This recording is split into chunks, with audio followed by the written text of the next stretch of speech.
مولانا طیب صاحب رحمت اللہ علیہ لکلی قاری طیب صاحب ویدے پہ ہندوستان کے شہری علاقہ کے سیدہ من یوزل بانڈے تلاڑم التم خپلوانو رشتہ دارانو ویچیل تلاڑم داغا دے آبو ہوا میں دیر زیادہ خوخشوا یخا ہوا لگی یو نہ دوڑشتا و نہ لوگیشتا پخاریہ کی خلوگی دیر زیادتی گرمی دیر زیادتی یخا مزیدار اخکول ہوا دا خشتا و بری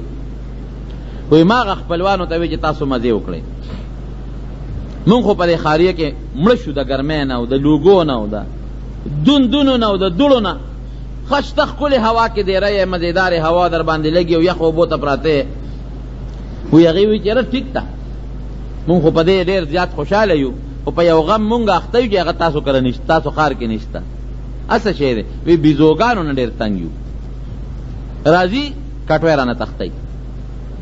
چې کټوی په خو مونږ ته لږ کوټې ته ننوځو بیزو راشي په دواړه لاسه کې ونیسي ویې تختئ ډوډۍ بار نشو پرېښودی خو چې څنګه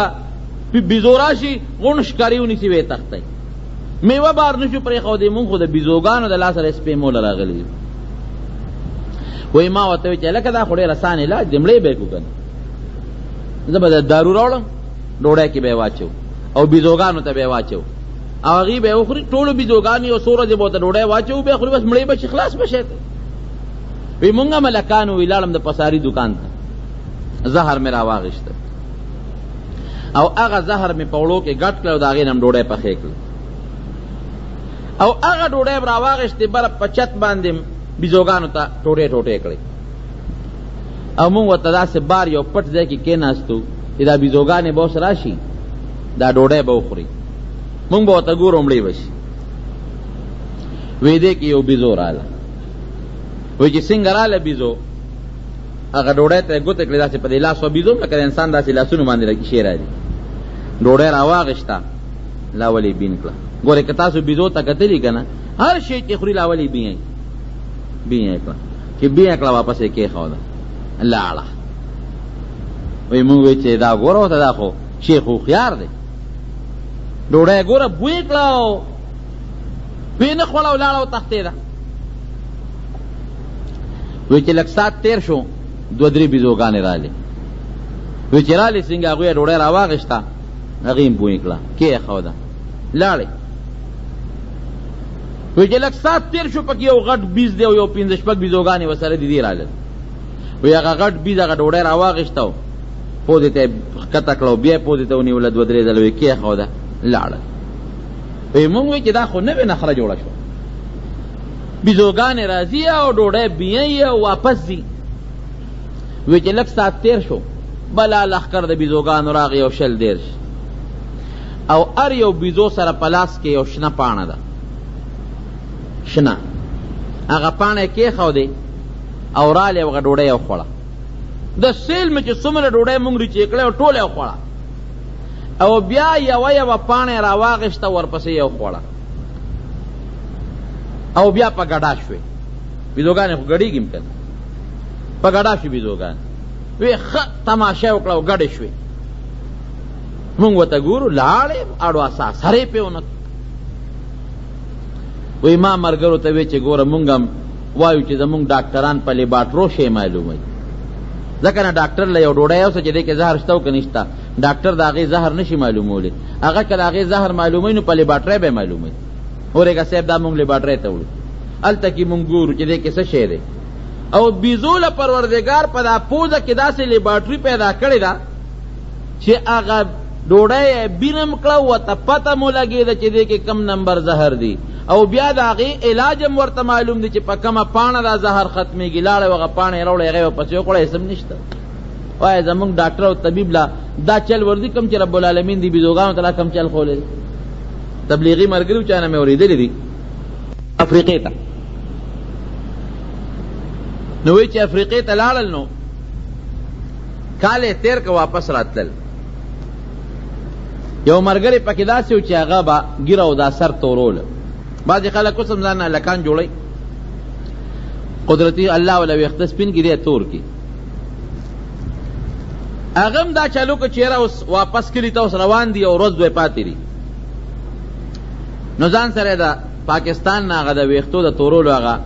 ډبې مبې وړې دی چې واپس کړي د دمه چې د خپل ویښته ځان له تور کړم. ځنګل کې ناست دی نو ورته چی ځان له پخ کړی دا و دې اشنوس ګومند راغشتې ده وی یو هغه دا توروالي هغه چې کم پوډر دی یا ملهم دی هغه اوس لګیا دی په دې مخ باندې ځان له په یو طرف باندې مګي نیمه ګیره ځان له توره کړه. دې کې بیزوګانې خوال ته ډېر زیات دی. یو بیز راغلی دی هغه ته هغه ټول سامان نیولی دی دریاب ته یې غورځولی چې دریاب ته یې غورځولی. دې ملګري اوس نورو ملګرو ته چې هلکه دا اوس څه په مصیبت وړېدم ما خو ځان له نیمه ګیره توره کړه او نیمه مې پاتې را سپینه. اوس دا ملهم خو به دې ځنګل کې مونږ ته میلاویږي نه دې سره به اوس څه کوو. په دې سوچ کې دی او په دې فکر کې دی او ملګري مو سره پریشان دی چې واقعي دا اوس که دا نیمه واپس مونږ ووینځو دا نیمه خو توره ده او نیمه ګیره سپینه ده نو دا اوس مونږ خاریې ته هم نشو تللی او چې وطن ته ځو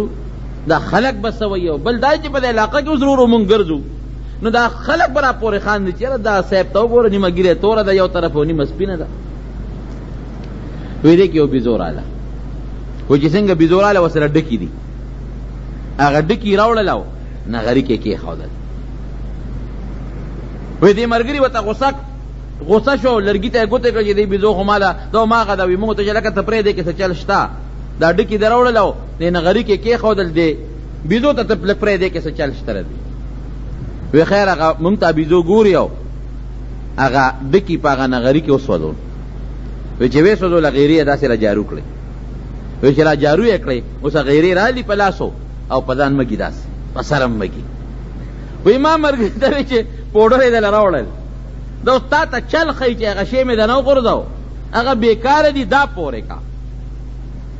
وی هغه وی چې ما پورې ټوقې ولې کوې خو خیر سړی مجبوره کړه چې هلکه دې ایرو کې څه چل شته ګوره بیزو تا ته نیغ نیغ ګورې وغه وی رالي په ځان پورې کوي. وی دا چل وکړو چې هغه سړي باندې غیرې مونږ په دې ګیره باندې په دې سر باندې پورې کړه چې پورې کړه دې کې څه چل هر څه چې خو څه لوبه پکې شته. وی چې هغه مله پورې کړل بیزو هم نیغ نیغ کتل لاړه او تښتېده. وی چې لږ ساعت تېر شو د هغه سړي نه هغه ګیره او هغه د سر ویښته ټول پرېوتل ګیره نه هم خلاص شو د سر د ویښتو نه هم خلاص شو. سړی غصه دی چې هلکه دا ما سره تاسو څه ظلم وکړو خدای خو دې بیخ د دې بیزو وباسي. دغې په شرمونو اوس به کلي ته ځم خلک به راته څه وایي ای به چې ته تبلیغ له دې کې تللی وي چې ګیره دې وخوری ده سر دې وخوری او دا ګیره چې اوس رالویږي او خامخا څلور پنځه میاشتې لګي په دې خو ټیم هم لګي. یاره مونږ هم پریشانه بغه هم پریشانه چې څو ورځې تېرې شوې نو د دې سړي په هغه ګیره کې او په هغه سر کې هغه ویښته راوټوکېدل لکه ویښته غټېږي. وی بالکل تور راووتل یو ویښته په سر کې او په ګیره کې سپین نو مکمل د ویښ نه تور ویښته را پیدا شو او چې څومره به لوېدل تورېدل به مکمل لکه د نوجوانانو او لکانو چې څنګ سره او ګیره تورې دقسې تور ویښتې راووتل. بیزو ته چا دا عقل خولی دی دا سوچ او فکر چا ورته خولی دی داسې بوټې وله را پیدا کړه داسې ډکي وله په ځنګل کې را پیدا کړه الله پیدا کړي د خدای قدرتونه شته چې هغې ایرې دې په سپینو ویښتو باندې هم پورې کړې دا به دنه ورجوي او د هغې په دی به تور ویښته را پیدا کړي. که انسان وایي چې زه په دې کامیاب یم چې زما حکمت زده دی زما ډاکټري زده ده زما طب زده دی د بیزو نه زیات طب او د بیزو نه زیاته ډاکټري انسان نشته. دا ورته حقیقت ویم وایي. ما ته یو سړي خبره کوله وی مونږ یو مارغه ښکار کړ په ځنګل کې. وی چې مارغه م ښکار کړ او مونږ راوړو مونږ حلال کړ نو وی دا پتون یې ماتو یقین وکړه نو وی چې پتون وله مونږ وکته نو د هغې پتون نه د یو بوټي پټ تاو کړی و پټ هغه پټ و پورې نښتی و. وی مونږ ورېږئ دا ګورو چې دا پټ دی ولې تاو دی. وی چې پټ هم تې په قلاره جدا کړ او لاندې م د هغې هغه پتون وکته او بیا م وله هغه پتون اوسیره لکه اپریشن چې کوې نو د هغې اډوکې ماتو. ګوره رب العالمین دا هغې ته په عقل کې چولی دي چې دا اډوکې ستا مات دی د پلانکې اونې پټ چې ته تاو کې نو هغه اډوکې به ځای له ورولي. نو انسان په څه باندې غاوره دی دی په څه انسان دی دی په کم یو دکې کم طاقت دی چې دی وایي زه په هغې اوچته یم یو څیز دی په ده کې چې په هغه څیز به دی کمال ته رسېږي. هغې ته د قرآن او د حدیث علم او پویه ګورې وایي، د قرآن او د حدیثو پویه چې دا پویه چا سره ده، دا د الله په نس کمال ته رسېدل انسان دی. او چې دا پویه چا سره هم نشته، خو لګیا دی بس خېټې له ګټه کوي که نه. که ډاکټر لګیا دی او ډاکټري کوي، یو ایمان ورسره او دیانت ورسره خو ټیک ده، خو که ایمان ورسره نه او دیانت ورسره نه، د مقصد څه دی؟ خېټې له پیسه پیدا کوي. که یو انجینیر لګیا دی، یو بل یو افسر لګیا دی، ایمان ورسره و د ایمان لاندې دی خدمت کوي خو ټیک ده، خو که ایمان ورسره نه، دې سره لګیا دی محنت او خواري کوي، صرف او صرف د خپلې خېټې دپاره لګیا دی. نو خېټې له خو سپین لګیا دی منډې وي، خېټې له خو خرم لګیا دی منډې وي، خېټې له خو میګیم لګیا دی، خېټې له خو دا کبان هم لګیا دی. بیا زمونږ او ردي په منځ کې فرق څه شو؟ بلکې خدای شته مونږ مسلمانان د دې کافرو نه ښه یو. ګورئ مونږ که بیا هم ډوډۍ خورو که نه، د پیغمبر په طریقې خورو، ښکلې مزېدار ورته کینو، پرلت ورته وغځو، درستخان هم مخکې پروتي او ښه په مینه روټۍ وخورو. او دا ظالمان پیرنګیان او انګریزان او کافران چې ډوډۍ خوري، د هغې هغه خوراک هم د سپو او د خرو په شکل وي، هغې هم په ولاړه خوري او دې هم په ولاړه خوري. فرق پکې څه شو؟ نو لوی څیزونو د کمال چې انسان په کمال ته رسي او انسان په کامیابیږي، هغه څه شی دی؟ هغه د الله د کتاب او د پیغمبر د حدیث او علم او پویه ده. رب العالمین دې زموږ نصیب کړي. دا د کمال شی دی، دا د کامیابی شی دی. او نبی کریم صلی الله علیه وسلم فرمایي، اوږد حدیث دی، یو رکوټې غوندې جمله ده پکې، چې العلماء ورثة الانبیاء، علما دا د پیغمبرانو وارثان دي، د پیغمبر وارث دی.